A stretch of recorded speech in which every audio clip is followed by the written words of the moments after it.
Boa noite, bem-vindo a mais uma edição de Fair Play. O meu convidado de hoje é um homem que, apesar de todas as dificuldades encontradas, nunca desistiu do seu espírito otimista. Extrovertido, pai de 10 filhos, falo de Estevão Daniel, PCA da Refriango. Boa noite, Estevão, como está? Boa noite, telespectadores, e boa noite a todos. Obrigada por ter aceito estar aqui comigo nessa minha bela mesa, nessa minha bela meia hora que vamos ter daqui para a frente. Eu tenho uma pergunta, e normalmente eu faço essa pergunta no final de todas as minhas entrevistas, mas consigo, eu vou iniciar. 10 filhos. Como é que consegues gerir 10 filhos, tendo responsabilidade acrescida de uma mega empresa que é de um grande renome junto do nosso mercado angolano, que é a Refriango? Como é que tem esse sucesso todo? Porque tem um filho de 33 anos e o mais novo tem 13 anos. Como é que consegue gerir? Ora, princípio é necessário, é preciso transmitir logo desde o início os nossos princípios. É necessário transmitirmos, dizermos o que é que a gente queremos para um filho. Tenho dito que, normalmente, quando um filho falha, muitas vezes não é o filho que falhou, o pai é que falhou. Os pais falharam. Porque o princípio que nós temos que adotar numa família é o princípio de uma educação e o princípio de uma base de respeito, onde a família se impõe numa linha. Exatamente. E ali não tem como nem os pais, nem os filhos falharem.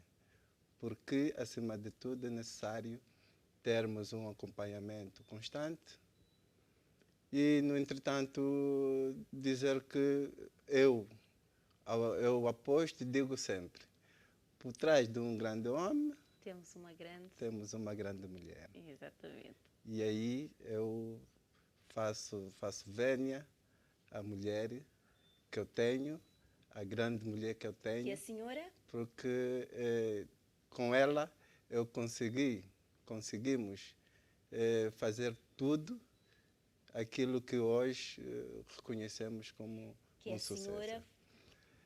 Chama-se Francisca Daniel. Francisca Daniel. Exato. Eu parabenizo a senhora Francisca Daniel porque, efetivamente, educar 10 filhos com tantos valores que transmite e com o otimismo que tem, e, efetivamente, tem que haver uma base extremamente forte para que os 10 filhos tenham um crescimento saudável e também com valores a serem transmitidos para a sociedade, porque, entretanto, eles também vão envolver-se com a sociedade. Muito Dos seus bem. 10 filhos, quem é que o acompanha dentro da Refriango? Olha, o primeiro, infelizmente, teve o seu caminho. Mas já tenho comigo o quinto filho que, digamos, está há um mês comigo, porque também terminou. E vai acompanhar as suas pegadas?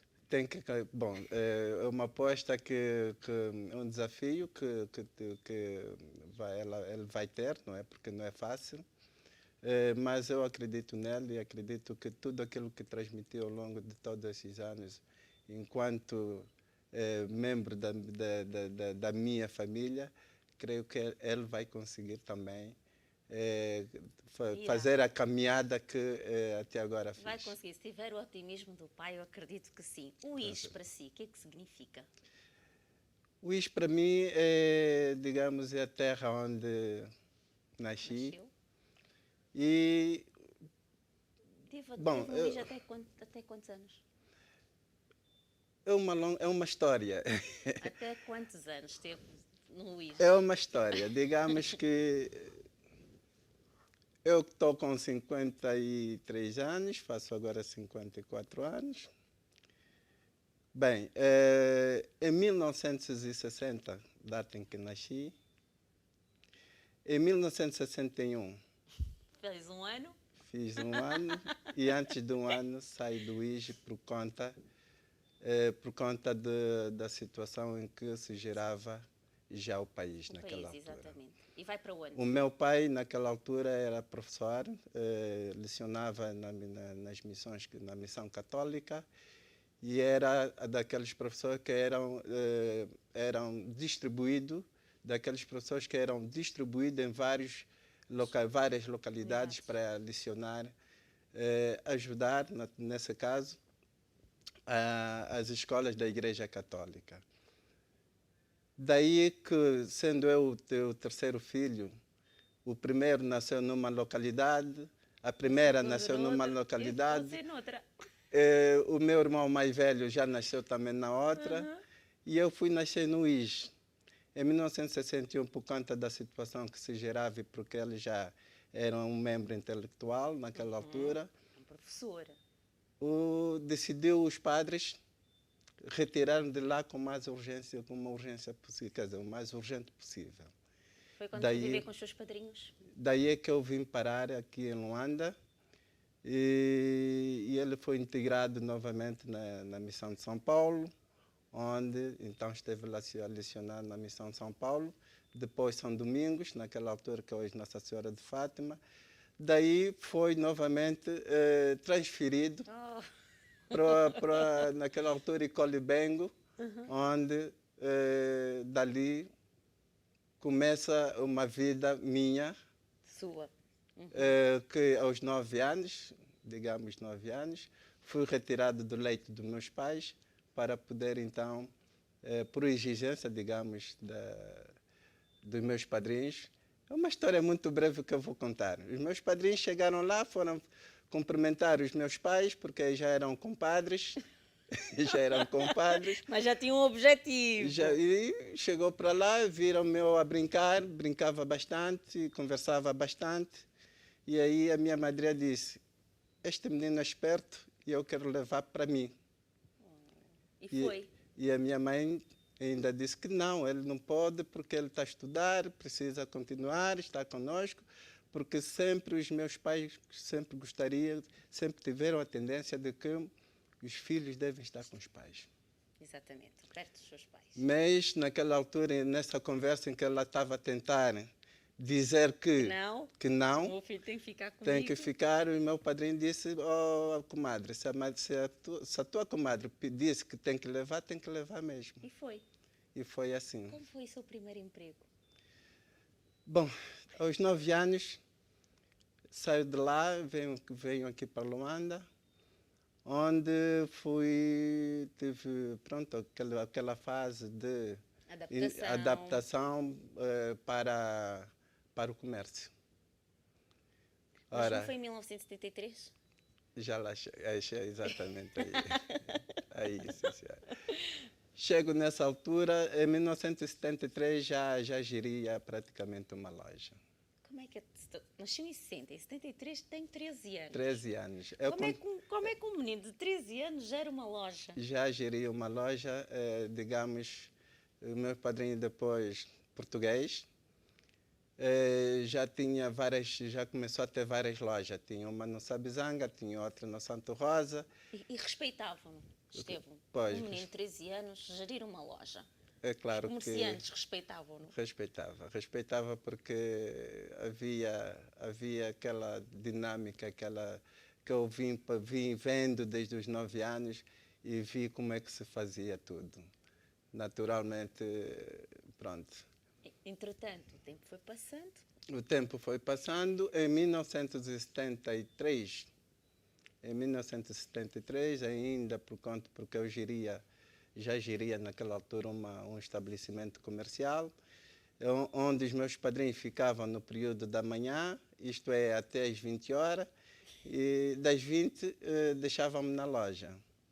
Pronto, era naquela altura em que o movimento era bastante, ficava, quer dizer, uma loucura em termos de movimento na loja, e lá aparecia depois, aparecia inclusive pessoas, porque eu passei a ter recados naquela altura, recados que, pronto, a luta armada, e apoiou imenso, eu li.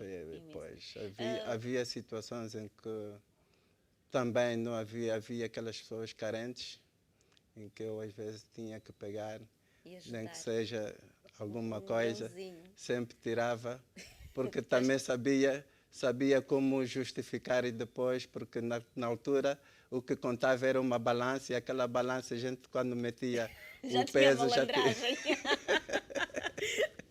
Era Essa prática que lhe deu ao longo dos anos sim, fez senhora. com que, em 1998, decidissem, por um projeto embrionário, criar a Refriango. Como é que surgiu o projeto, a ideia?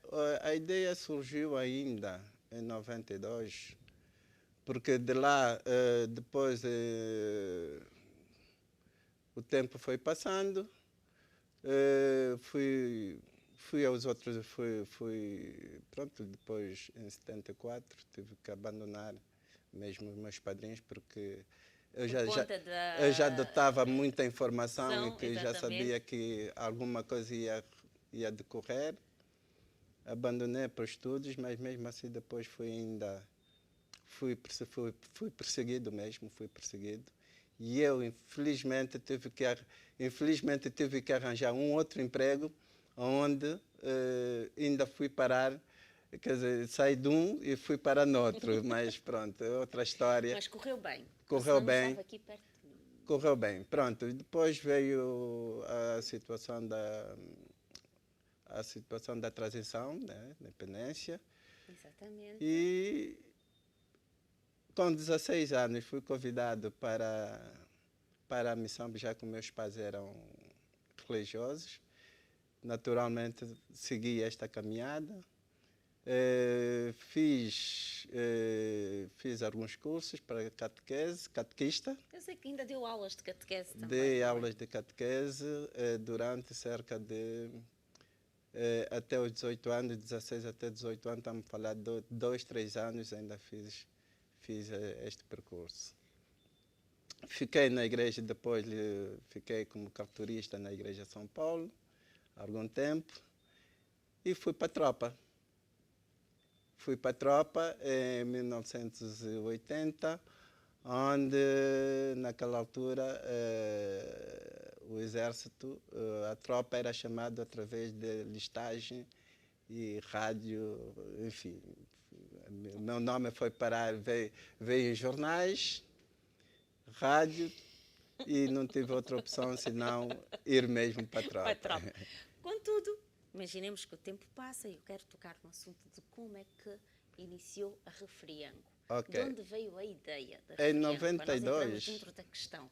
em 92. 92, depois de ter saído do Quando Cubango, onde fui ao Quando Cubango por conta do Ministério do Comércio, fiquei alguns anos lá porque pronto, fomos lá remodelar o comércio por conta de uma decisão do ministro. No Quando Cubango... Isso em 92? Não, antes de 92. Foi a volta de 1989, 90. E saio do Quando Cubango em 92 porque eu depois tive que deixar o comércio por conta de uma decisão do governo provincial. Retiraram-me do comércio para o governo. Nesse caso, havia uma missão especial em que tinha que passar para o governo. Em 92, no último avião, saio do Quando Cubango, nesse caso Menong, foi mesmo o último avião, o último voo, porque não havia mais aviões. E de lá vim para aqui. Quando Cubango encerrou, fechou quase 8 meses, 9 meses, sem acesso a nada. E eu vim parar aqui, em Luanda, aguardando então que a situação voltava ao normal, mas quando cá cheguei, notei que haveria de rumar para outra direção. outra direção. Foi quando surge a Refriango? Não, surge então um empresário português que até hoje estamos juntos, que convida-me para uma parceria. Essa parceria iniciamos. Como é que se chama o empresário? Luís Vicente.